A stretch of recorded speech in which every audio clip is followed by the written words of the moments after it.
As I've reflected on the things that I remember that my dad taught me, they're the things that I heard from him while we were fishing, while we were wading the stream and camping that night before, experiencing things that I liked. He knew what I enjoyed doing, and he did the same things. And so I felt that he was connecting with my needs and what I like to do and was wanting to be with me.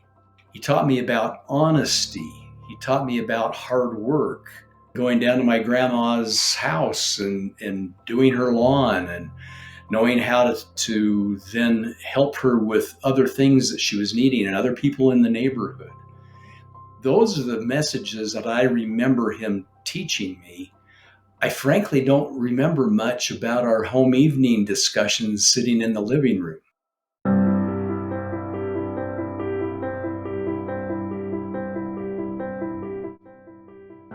In this episode, we talk with Dan and Dave Gray, a father-son duo who are doing some cool things with these, what they call Bridgecamp. And Dan is a well-established, phenomenal therapist who has decades of experience helping people through therapy, especially those individuals struggling with sexual compulsion and addiction. And Dan approached me a few months back and told me about these bridge camps that they're doing. And I thought it was an interesting component, one I wanted to share with the Leading Saints audience, especially those who are involved in girls' camp, those in high adventure camps, or taking the boys out to camp, or even the elders' quorum, right?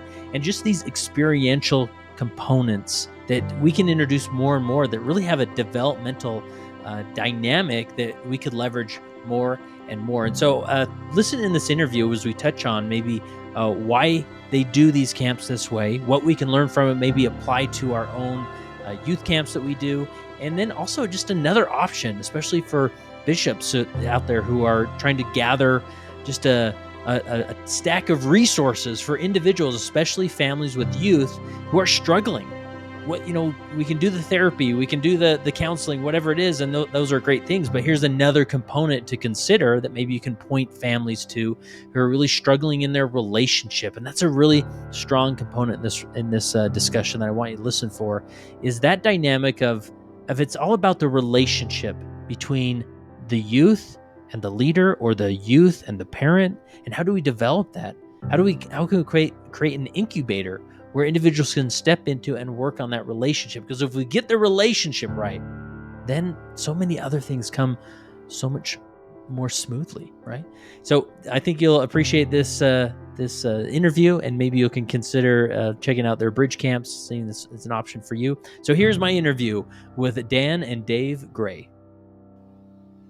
All right, we got two Grays on the podcast today, Dan and Dave. How are you two? Hey, doing great. Doing well, thanks. Now, people will notice, it won't take too long, that your mannerisms and the way you look is very similar. So you're a father-son duo, is that right? Yeah. We go to the same barber, if you haven't noticed already. Very good. Very good. Now, maybe let's just put your background in perspective. Dan, you've been a well-known therapist for years and years, working for Lifestar, which I think is a pretty common, well-known brand in some Latter-day Saint circles. You've done a lot of good therapy there, and you're still practicing. Maybe give us a little about your background, and then Dave, let's hear yours. Okay. All right. Sounds good. I'm in private practice doing my work, helping individuals and families that are dealing with compulsive sexual behaviors and addictions, those types of things.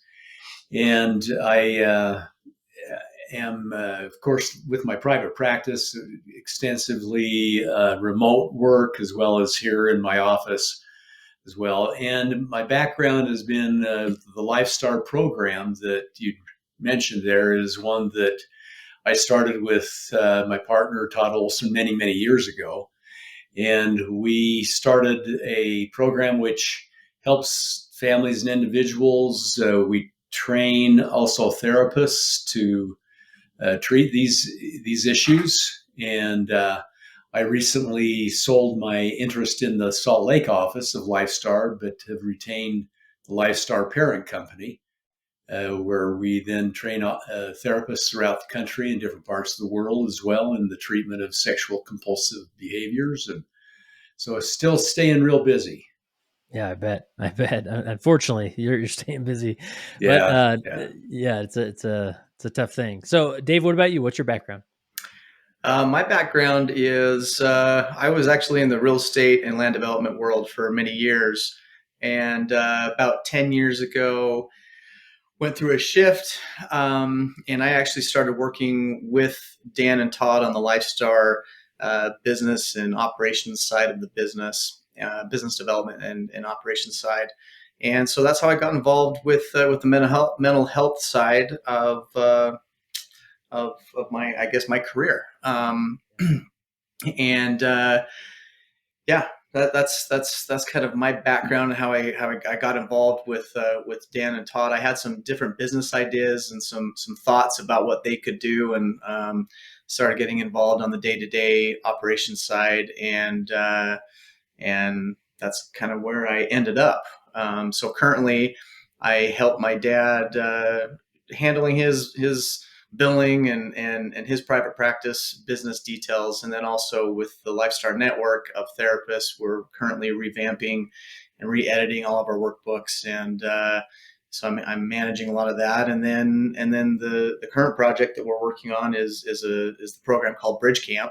Yeah, whenever I connect with therapists, I'm always intrigued to hear like what issues are walking into your office as of late, and it seems like they don't change too drastically, but and then maybe that'll kind of guide us into the history and why you started Bridge Camp. Yeah, well, most of my clients, Kurt, are those that are struggling, men more particularly, although I do have some female clients that do come in to see me. But it's individuals, some single and some married, that are struggling with issues related to excessive pornography use, other sexual behaviors, compulsive behaviors that have gotten them into difficult situations with their employment or in their marriage or in their single life, their relationships.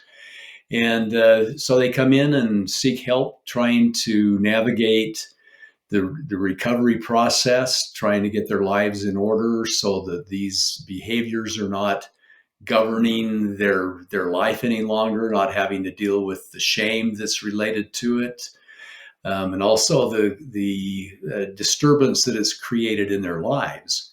Because anytime there's a compulsive or addictive behavior of any sort, it interrupts one's ability to accomplish the things that they want to in their life. So their goals are compromised. Their relationships with the women they're dating or their wives are compromised as well. And they just don't feel good about themselves because their choices are not congruent with their belief system. And so they come in trying to get help for those issues and trying to get their lives straightened out, get into a recovery process, extend their recovery so that their sobriety is extended for long periods of time and then hopefully a lifetime to free themselves from the behavior. And so an exciting work. It's tough work, but individuals that are committed to it, it's wonderful to watch the healing process and to see how people are able to find freedom from the bondage of this stuff too. Yeah, yeah, for sure. And then, so is there a connection there? I mean, just from your therapy work to start the Bridge Camp, or what's the story behind that? Well, that's a really good question, Kurt. Over the years, of course, most of my clients have been male.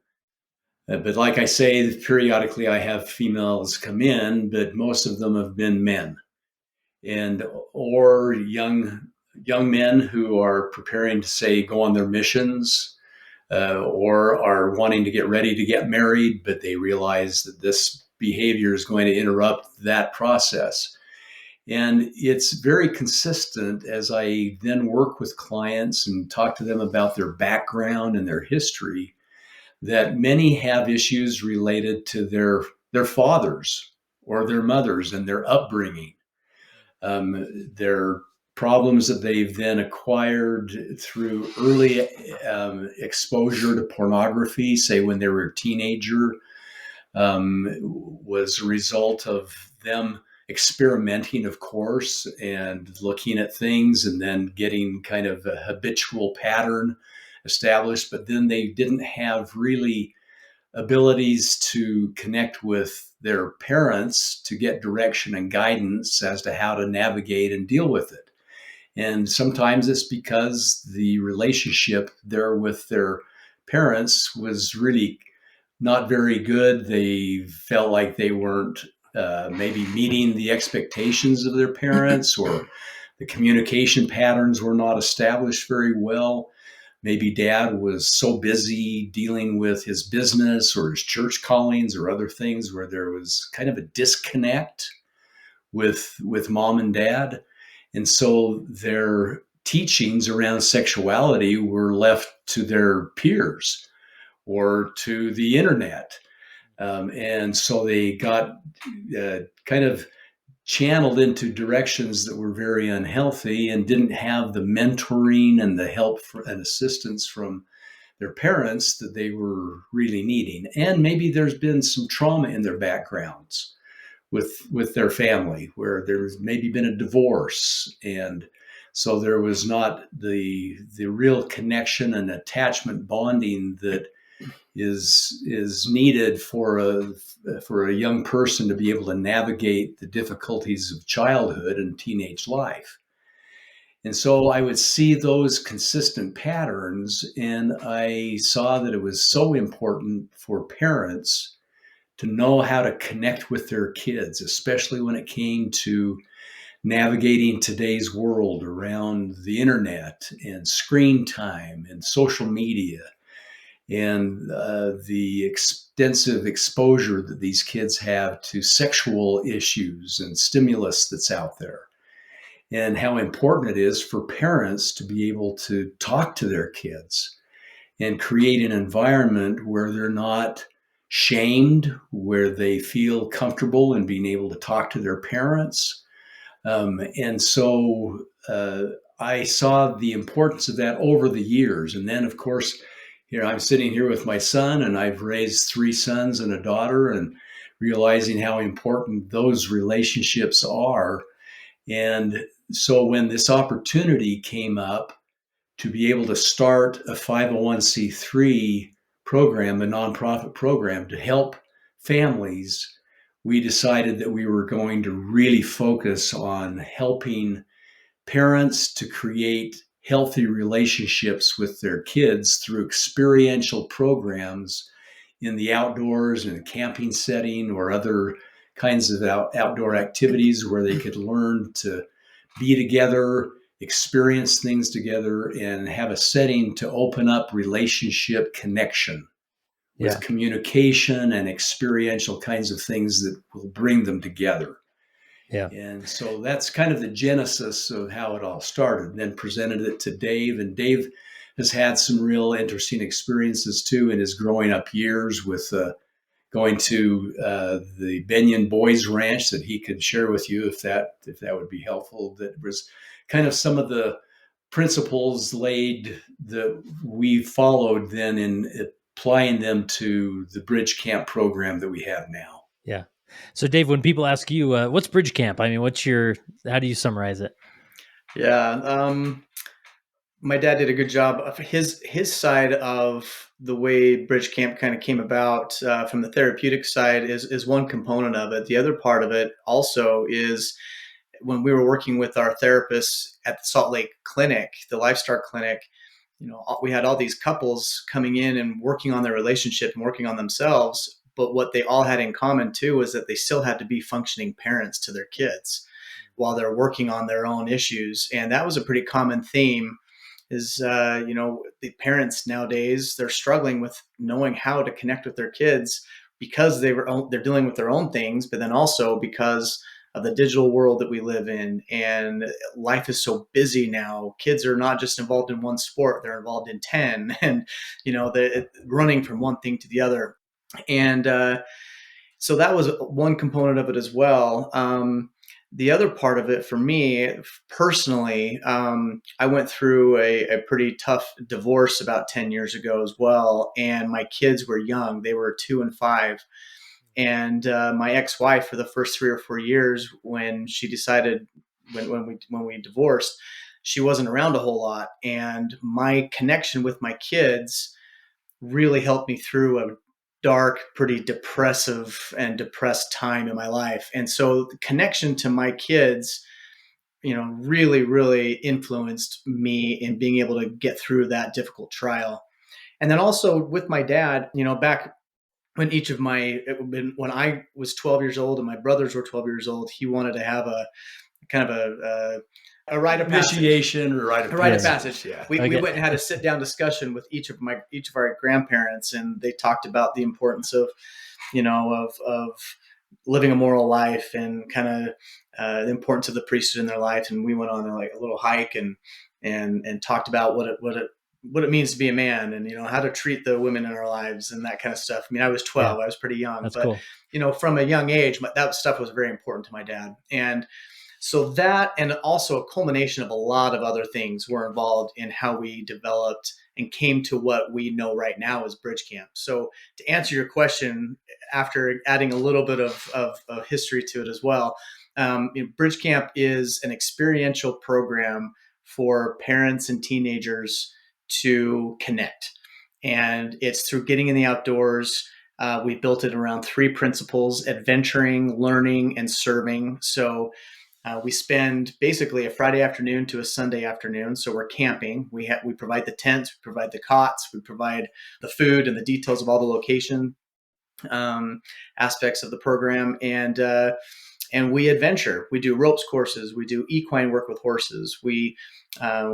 These next 2 camps are going to be down in Vail, Utah, at a place called Vail Pools, and it's very climbing heavy. So there's about 230 pre-anchored climbing routes, and all of our adventure activities are going to be built around climbing and rappelling.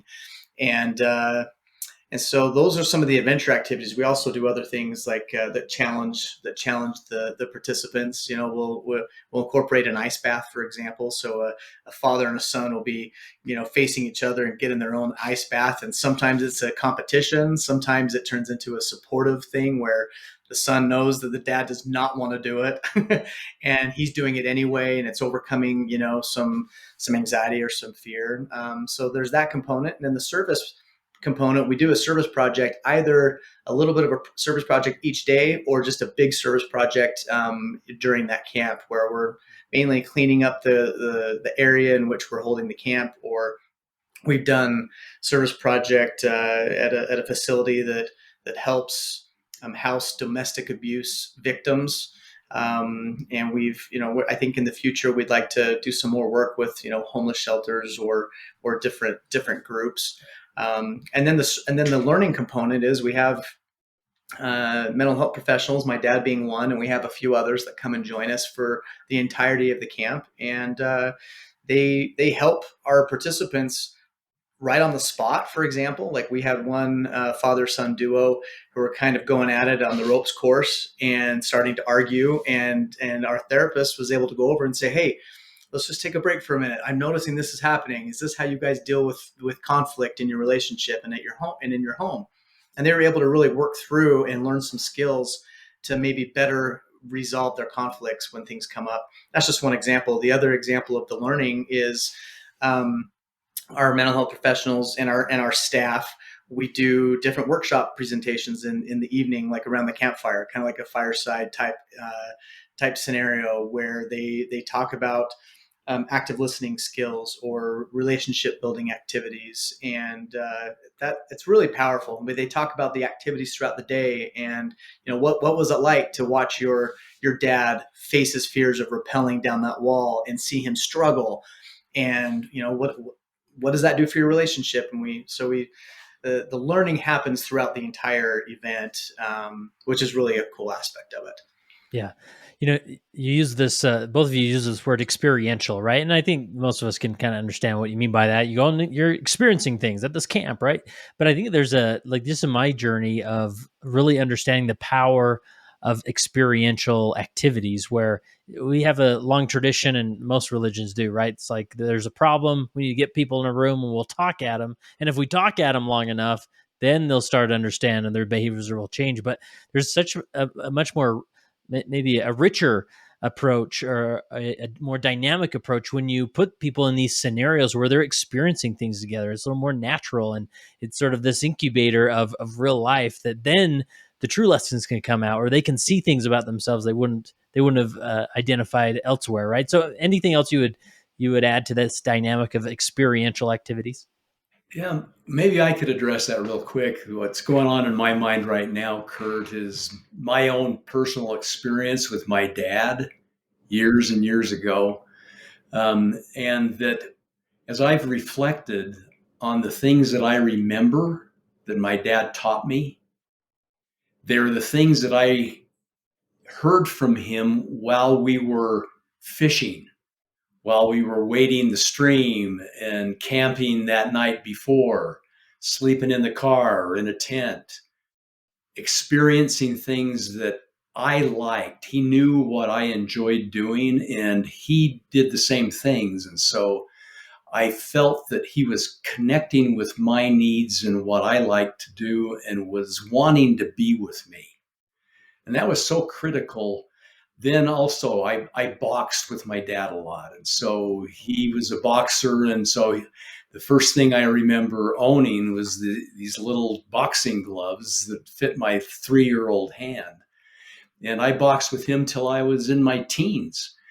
And I remember the things he taught me while we were boxing, things like how, of course, to defend myself, but how to treat other people, not to pick fights, to stand up for those that are being bullied, how to then treat women. I remember my dad teaching me how to treat my mom and my sisters and the girls that I was dating, and knowing that he had expectations of how I was to treat the women in my life.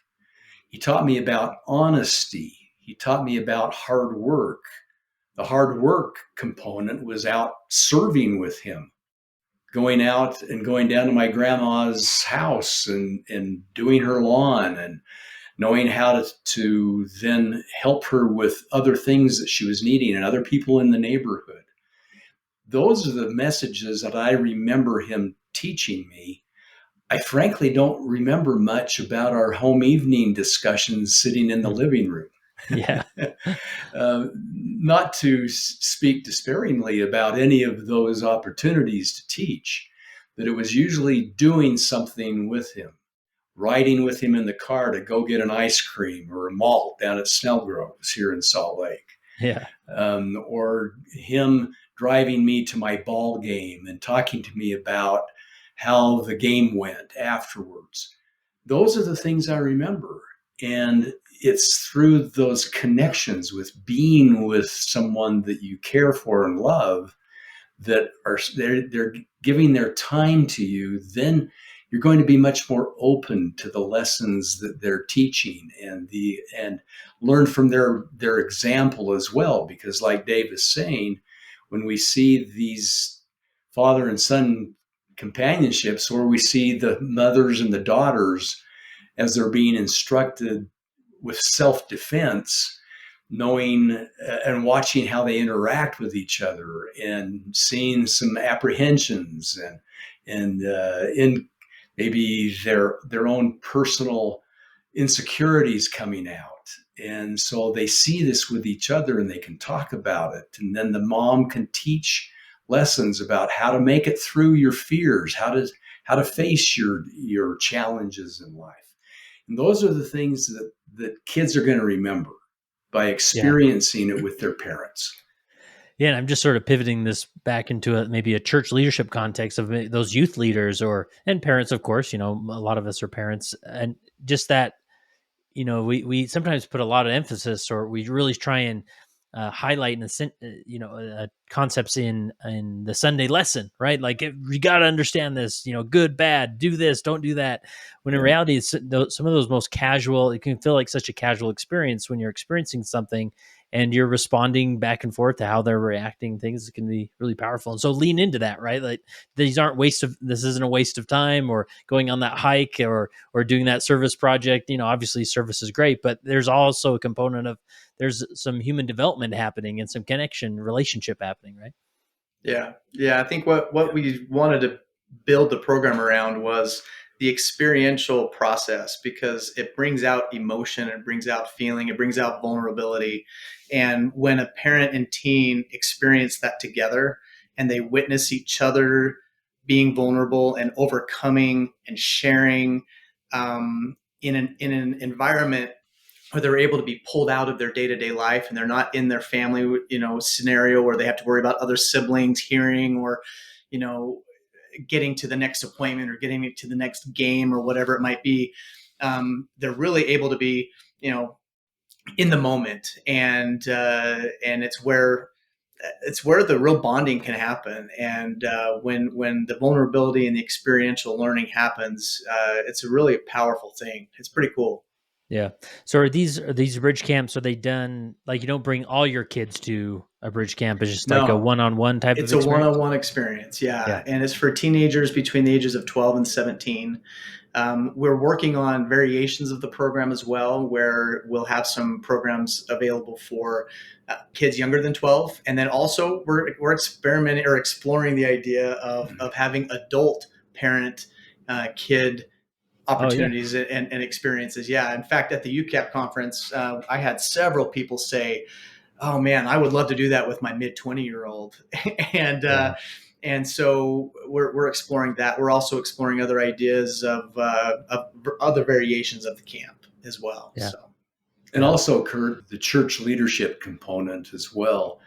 And we've talked about this quite frequently, because now with the exclusion of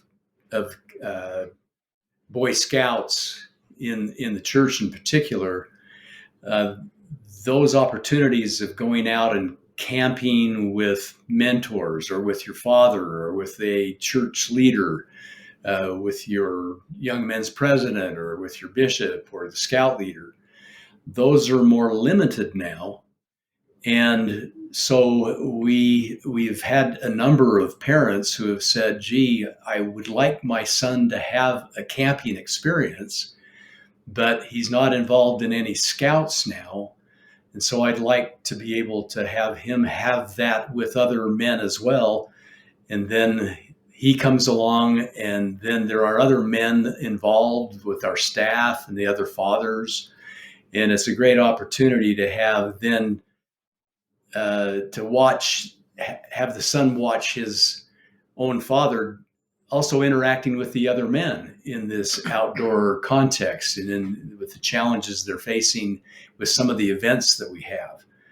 And so it provides a tremendous opportunity, I think, for leadership opportunities for the boys to learn how to be mentored, but also for the fathers and the other men in the group to know how to mentor these young boys that are also dealing with their issues. Yeah.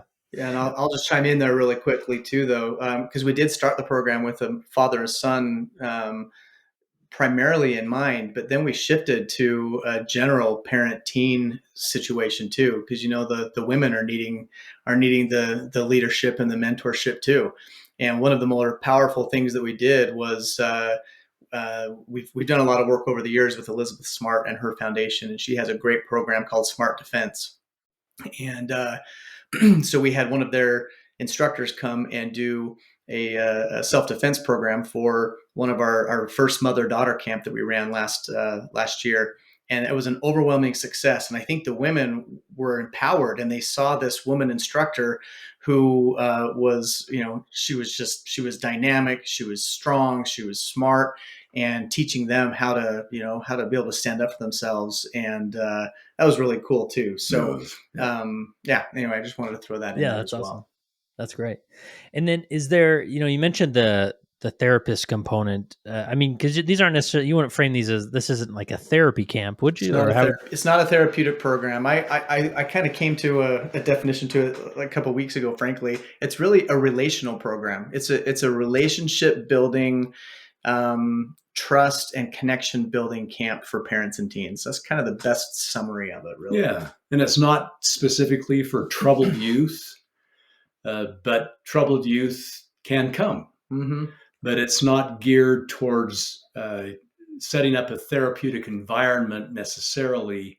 It ends up being that way. It ends up being kind of therapeutic for everyone because people are learning, but it's not Yeah. intended to try to help individuals specifically to work through specific problems that they're dealing with. They have the opportunity to use this experience to deal with their issues that they're dealing with in their family or in their own relationships with their peers or others. Yeah. One thing that comes to mind, I remember sort of being that bishop, and you have the parents who are working with their teen, and the teen's just struggling in life, not necessarily, majorly, or they're not necessarily a troubled teen, but maybe I remember, maybe helping them out, getting the teen into some good therapy and make sure that's happening. But it just seems like wheels are spinning, right? And these type of opportunities are really great to sort of jumpstart the system, or like try something really different. They can maybe where you can learn in a different way, and grasp some concepts that you're not going to get in maybe the traditional talk therapy structure, right? And so this is just like, Yeah. I know there's a lot of leaders out there who are just like, they're praying over these people thinking, like, we're doing all the stuff right, I got the professional therapist, but maybe this is something that we can jumpstart the system, and find a new direction to go down. That's right. And it can work, kind of help to break through the resistance that, say, a teen would have to go into therapy. It's many times difficult to get a teenager or some parents even to seek out professional help.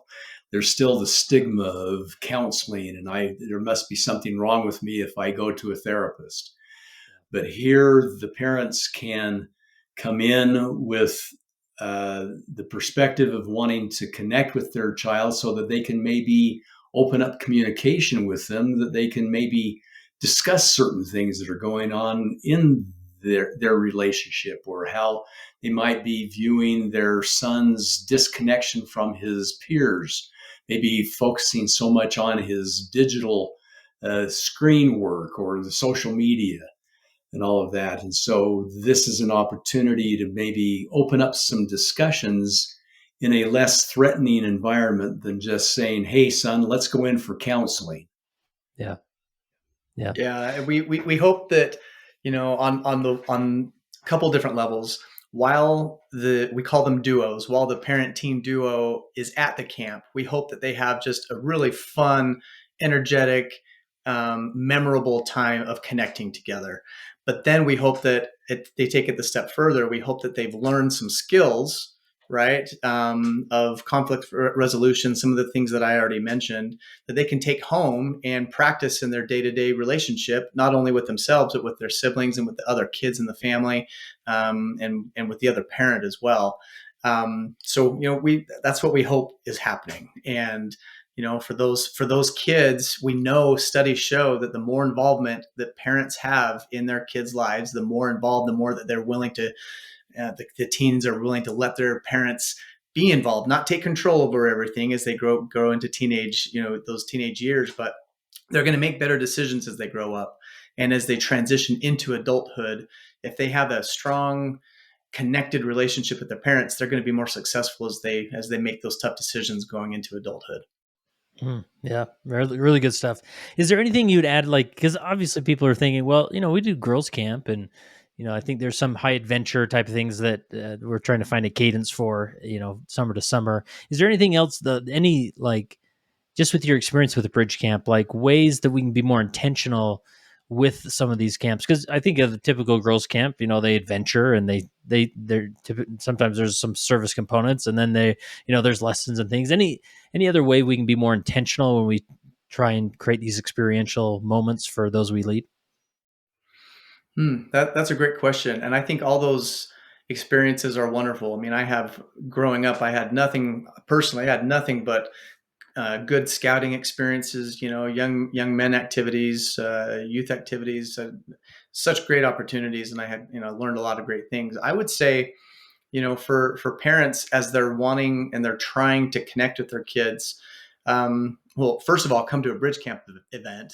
That's right. Yeah, let's but watch the model in action. yeah, but outside of that, we've developed a workbook that we hope to release in the next number of months that can also help people walk through and be mentored through some connection opportunities with their kids. But find things outside of the box, do service projects together, and carve out time where you're meeting them on their level. Like one of the activities we have is we do a trek activity, and one of the stations that we don't do this at every camp, but one of the stations was an Xbox set up in a Sprinter minivan. And the dad had to come in and sit down and play a video game with their son, and they were instructed that they were to play the video game that the son wanted, and let the son teach them how to play a video game.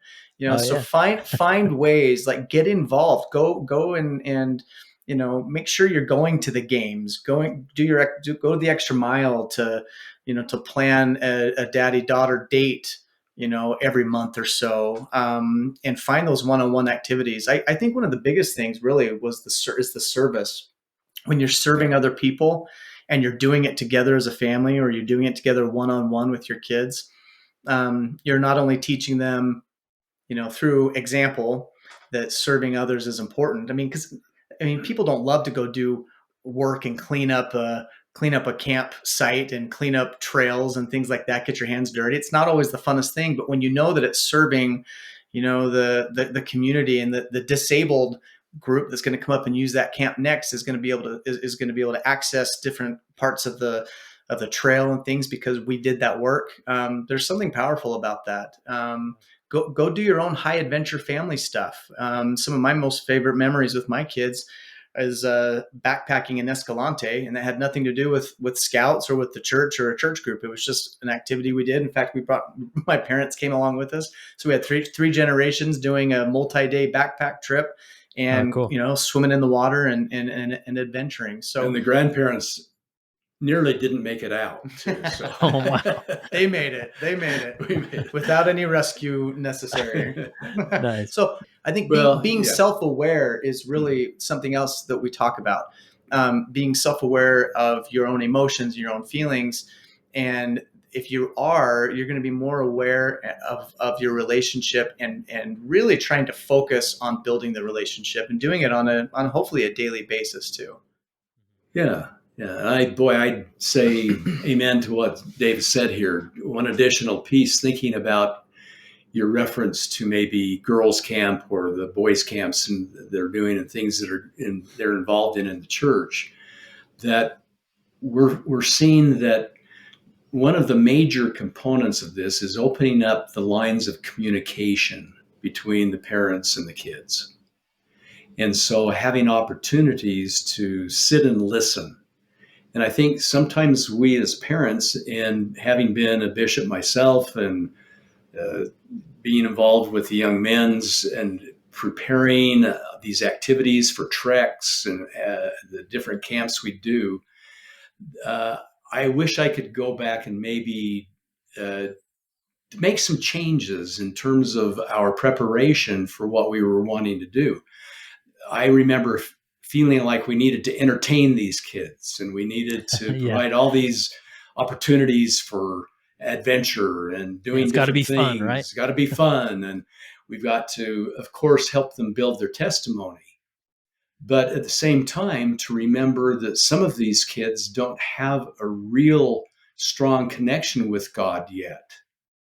And that some don't maybe even have an awareness of God's existence yet, or believe in it, or the history of the church and so forth. So remembering that we've got to meet them where they are. And we don't know where they are until we listen to them and hear what they need. And I wish that I had been more attentive to the needs of the kids that we were serving, to listen to their needs in the preparation for the events that were coming up, not just assume that because I'm a parent and I know better, or a leader and I know better, that I know what they need to know. I wish I had been more aware and communicated more openly with them to get a feel for what they were going through, what things that they were wanting to hear in our discussions around the campfire. And then when we're there, like Dave was saying, to help them be aware of what they are feeling and thinking. And as parents, and I would say as leaders, to be vulnerable, to open up and share some of your own challenges in life in terms of communication, and what are the things that have kept me from being able to really understand my wife or my kids' needs.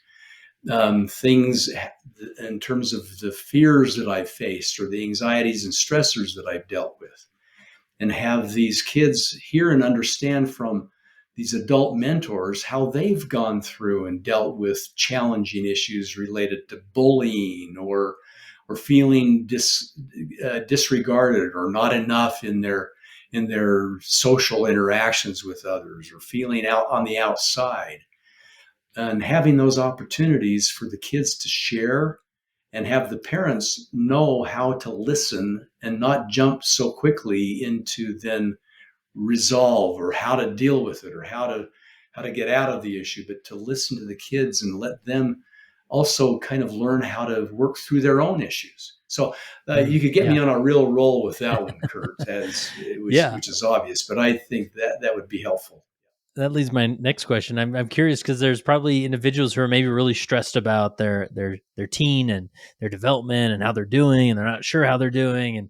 And when they show up to camp, it's probably, it doesn't take too long to realize, you kind of see the model in which they're being parented, and you realize, I think the parent is more the problem than the teenagers. Is that real? Or Yeah.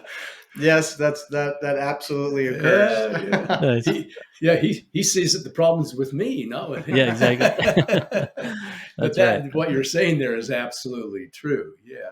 And I mean, do you have to take the time to really talk directly to that parent, or I mean, how do you work through that, or help them kind of Oh, come to that realization? that's a good question. I'll take that.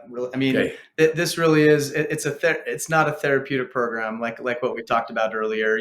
This is really an opportunity for them to kind of evaluate the relationship, and hopefully there is a level of self-awareness that the parent will recognize during the experience, that they may be able to go, oh, you know what, the way that I'm communicating, it may not, I think I've learned some tools that I can do that differently. That and we plant the seed at one of our Bridgecamp events, and then hopefully as we develop the program, we're wanting to have a pretty um, resourceful website as well, and have opportunities for people if they want more help, if they want to access a therapist after camp or something, that we can be a resource, and we can get people to get additional help. But really, this is not a process group. It's not we are gonna process some things and have some open group discussions about some important topics and things. But yeah, we're really not going to get into that type of thing at the camp with the parent. One of our activities at that Trek event that I mentioned is we do have a little sit down one-on-one with a therapist with the parent and the teen. And sometimes we have a guided message that we were already kind of have prepared for the therapist to kind of go through. And it's not a therapy session. I mean, it's a 30-minute, sit down discussion. But we give the parent and the teen an opportunity, if they would rather go over something that is a struggle in their relationship and they want to just get some input, then they could bring it up then and they could talk it through. But we're really not going to be looking to solve any Yeah. major issues at the camp. Though Yeah. that being said, we still, because we do have some professionals there, mental health professionals, plus all those others like Dave and the other staff are really very aware of what's going on during the trek activities and during the adventure activities and so forth. And we do start to see kind of trends with the relationships. And so we then can monitor some of our discussions in the evening to talk about general communication issues. And we can talk to the parents about maybe some things that we see come up without directing it right at a At them. specific parent Yeah. Yeah, or a yeah, specific child, but to have it be a general discussion that we have around that topic. And yeah. like Dave was saying, during that 30-minute time, we have certain discussions. For example, I was helping them understand, say, the five love languages. You're probably familiar with the Yeah, five sure. love languages in relationships. And I was able to talk to the parent and the child that was there with them about what is their love language, how do they communicate their love for each other, and how aware are they of their parents' love language or their mother's love language, and that kind of discussion comes up, and we can kind of address some of those issues that we see in their relationship during those kinds of discussions too. Yeah, that makes sense. I wanted to ask you about the discussion component, or the learn of the trio there, the learn component. Whether it's around a campfire, or is it like someone gives a formal sort of lesson, because there is that temptation of like the adults or the facilitators sort of begin to lecture to the group, and then you don't know if the youth are sort of turn off their brains, but so you want some discussion, but how do you do that? And so any tips you'd give, just that the learning component in a camp setting. Yeah, I think the more that you can be direct and concise, and also have it be an active experience, an interactive thing where it's not just a lecturer and receiving. Like, in fact, I remember our very first night of holding our camp. We thought we would have like a 2 hour introduction, and we had this slideshow presentation that we thought would be a great introduction, but everybody was just sitting on their on their chairs watching, and you could just see that they were like, okay, what am I supposed to take from this? And opposed to, or I guess contrasting that to the last night, where we did kind of have a purpose in mind of what our group discussion was going to be, and it kind of we one of the youth brought up a topic, and we all just kind of rolled with it. And because they brought up the topic, the other kids brought up, they were interjecting. Mm-hmm. Um, so I guess in a camp experience that way, I think the less lecturing that we can do as the adult leaders, the better. And how to best do that, we're still learning too, right? Yeah. One of our therapists she was dynamic, and she only gave about a 10 or 15-minute discussion, and then she broke out and had the parent and teen sit down and practice listening skills. sit Yeah. down and practice yeah. what she had just been lecturing or talking about, right? And that went over really, really well. So short and sweet, and then get them active and actively engaged in what they were just taught. Yeah, That'd be what I would say. really helpful. Any other component, principle, concept you want to make sure we cover before we wrap up? Or Yeah, I would just say connection, connection, connection. We built this program on that core principle, and some other things obviously involved there as well. But the deeper connection that we have as human beings with one another and the people that we love, the better off we're going to be, the happier we're going to be, the more likely we're going to be able to tap into the joy that we're supposed to experience here, on Earth. And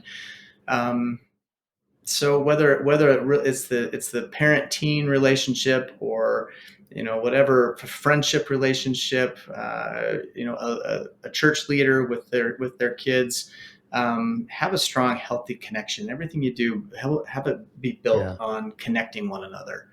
yeah, That's kind of what I would say. Yeah, yeah, and the mentoring component of the parent or the leader or our staff. We talk about how important it is for us as staff to mentor and to kind of give examples of healthy interaction and communication. And so that's so very critical. But that creates then, like Dave is saying, this bonding and connection that is there. We're created to connect. Yeah. That we saw it in the very beginning in Genesis and in the story of the garden, how Heavenly Father first says, it is not good for man to be alone. Relationships is what the main focus of even that whole story is about. God even saying, we want Adam and Eve to come back into our presence, that connection, that relationship. And so we were all created to connect. We long for the bonding and feeling of acceptance and being with others and feeling love from others. And that's the essence of the connection, is that someone feels that they're loved. And we want that to be a component of our camp, and of what we want parents to feel and understand is the importance of conveying that pure love that then opens the connecting arm to embrace their child into their life and to Yeah. have them be a part of their life. And so that's what we're wanting to see happen throughout the camp experience, to then last a lifetime, hopefully, to plant some seeds for them to be able to then continue to do the things that they have learned to do and implement all the principles that they've learned in church and other contexts, to a way of implementing and making it happen. We learn a lot of good things in our lessons in church and in our sacrament meetings and so forth. But then it's a matter of applying it. How do you apply that? And we want the camps to be a place where there's an application of the principles of connection. Yeah. Yeah, that's powerful. And I really appreciate that emphasis on connection, because I think we make the mistake, we think something's going wrong with this person in my life, or this loved one. And so we need to find a good therapy program for them. Or in the church context, we think, okay, we're having girls camp or we're taking the boys camping. We need to focus on getting them a testimony of the gospel. Right. And of course, these are valiant efforts and things, but really, when we focus on the relationship, like you're doing with your camp, like, let's just focus on building a strong relationship together.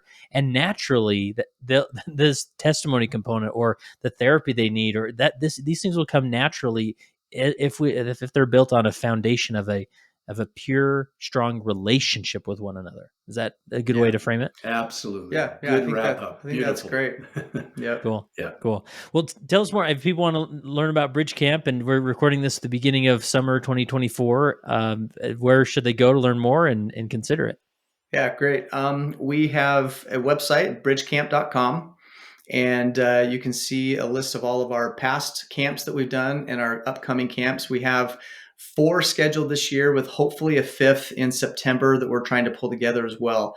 Our first 2 camps this year are in Vail, Utah.